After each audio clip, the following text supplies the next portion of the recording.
Super டேஸ்டியான கொத்துக்கறி பட்டாணி gravy. Chapati, puri, சாதம் எல்லாத்துக்கும் சூப்பர் சைட் டிஷ்ஷான ஒரு சூப்பர் சைட் டிஷ் எப்படி செய்யலான்னு பார்க்கலாம். Hello friends, welcome back to my channel. இன்றைக்கி சூப்பரான ஒரு சைட் டிஷ் ரெசிபி, கொத்துக்கறியும் பட்டாணியும் போட்டு சூப்பரான ஒரு கிரேவி. அதுக்கு மட்டன் 1/4 கிலோ நல்லா கழுவிட்டு எலும்பு இல்லாமல் நான் பொடியாக கட் பண்ணி வச்சுருக்கேன் பாருங்கள். இப்போ மிக்ஸி ஜாரில் போட்டு கைமா மாதிரி இதையை அரைச்சி எடுத்துக்கணும். அதுக்கப்புறமா தேவையான பொருள்கள் பட்டாணி. இது பச்சை பட்டாணி, உங்களுக்கு எவ்வளோ தேவையோ அவ்வளோ எடுங்க எடுத்துக்கலாம். அதுக்கப்புறமா 1 ஸ்பூன் இஞ்சி பூண்டு, அதுக்கப்புறமா 1 ஸ்பூன் இஞ்சி பூண்டு பேஸ்ட்டு, 1 ஸ்பூன் தனியாத்தூள், 1 ஸ்பூன் மிளகாய்த்தூள், 1/4 ஸ்பூன் மஞ்சள்தூள். அதுக்கப்புறமா 2 பெரிய வெங்காயம் இது மாதிரி நீளவாக்கில் நல்லா பொடியாக கட் பண்ணிக்கோங்க. 2 பெரிய தக்காளி அதே மாதிரி வெங்காயம் கட் பண்ண மாதிரி நீளவாக்கில் பொடியாக கட் பண்ணிக்கோங்க. அதுக்கப்புறமா கருவேப்பிலை, கொத்தமல்லி கழுவி கட் பண்ணி வச்சுருக்கேன். நம்ம சமைக்கும் போது தேவையான அளவு உப்பு போட்டு இதை செஞ்சிடலாம். சூப்பரான இந்த சைட் டிஷ் ரெசிபி ரொம்ப சூப்பராக இருக்கும்.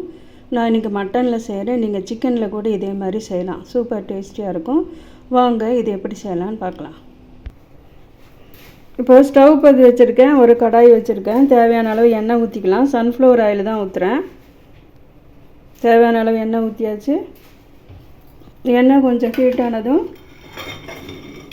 பிரியாணி இலை, பட்டை, லவங்கம், 2 ஏலக்காய், சோம்பு போட்டு இதில் தாளிச்சிடலாம். பிரியாணி இலை போட்டுக்கலாம். பட்டை, ஏலக்காய், சோம்பு,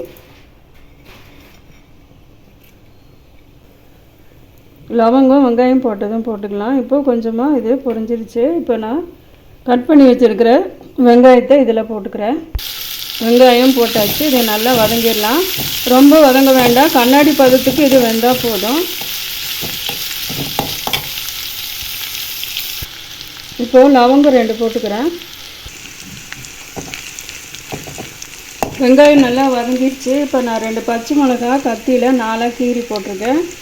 நீங்கள் உங்களோட காரத்துக்கு தகுந்த மாதிரி நீங்கள் எவ்வளோ போடணுமோ நீங்கள் போட்டுக்கலாம். இப்போ நெக்ஸ்ட்டு கட் பண்ணி வச்சுருக்கிற தக்காளியை போட்டுக்கலாம். தக்காளி வதங்கட்டும், வெயிட் பண்ணலாம்.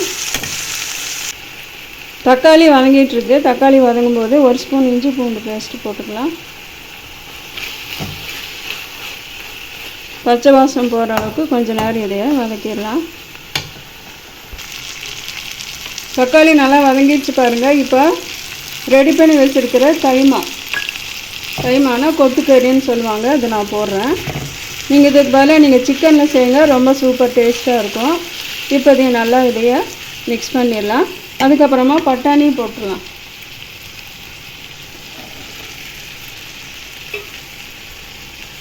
பட்டாணி கிடைக்கிற சீசனில் நீங்கள் இது மாதிரி உரித்து ஃப்ரீசரில் ஒரு கவரில் போட்டு வச்சிட்டிங்கன்னா உங்களுக்கு அப்படியே இருக்கும். ஜிப்லாக்கர் பேக்கில் போட்டு நீங்கள் இது மாதிரி வைங்க. நமக்கு எப்போ தேவையோ அப்போ எடுத்து நம்ம யூஸ் பண்ணிக்கலாம். அப்படி வச்சிட்டிங்கன்னா 1 வருஷம் வரைக்கும் உங்களுக்கு அப்படியே இருக்கும். அப்படி இல்லை அப்படின்னா கடையில் காஞ்ச பட்டாணி வாங்கி நீங்கள் நைட்டே ஊற வச்சுருங்க. ஊற வச்சுட்டு காலையில் இது மாதிரி இந்த கிரேவி செய்யலாம். இந்த கிரேவி சப்பாத்தி, பூரி, தேங்காய் சாதம், அது மாதிரி பிரியாணி, வெள்ளை சாதத்தில் கூட இது போட்டு பிசைஞ்சு சாப்பிட்லாம். நீங்கள் குழம்பே வைக்கணும்னு அவசியம் இல்லை, அவ்வளோ சூப்பர் டேஸ்ட்டாக இருக்கும். நீங்களும் 1 டைம் இது மாதிரி நீங்கள் ட்ரை பண்ணி பாருங்கள். இப்போ இது கொஞ்சம் நேரம் இதை மிக்ஸ் பண்ணி இது கொஞ்சம் நேரம் இதை வேக வச்சிடலாம். இப்போ மல்லித்தூள், மிளகாய்த்தூள், மஞ்சத்தூள் இதில் போட்டுடலாம்.